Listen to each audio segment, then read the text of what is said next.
সন্ধ্যাবেলা দুজন মিলে বেরিয়ে পড়েছে, আর কোথায় যাচ্ছি চলো সেটাই তোমাদের সাথে এবার শেয়ার করি। তো দেখো আমরা ফাইনালি এবার চলেও এসেছি এই যে বিয়ার পাবলিক, আর তার পাশেই ছিল আইনক্স। আমরা এখন এসেছি আইনক্সে মুভি দেখতে। অ্যাকচুয়ালি এখানে এসে আমার মনটা কোথায় ভালো হবে তার বদলে যেন খারাপ হয়ে গেছিলো।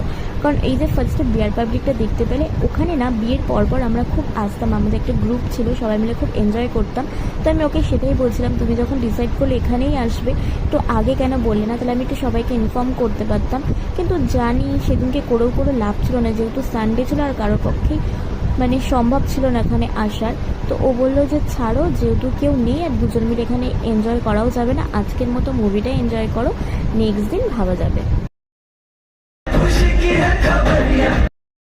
আচ্ছা, তোমরা কি কেউ এই মুভিটার নাম বলতে পারবে? যদি জেনে থাকো অবশ্যই কিন্তু কমেন্ট করে জানিও।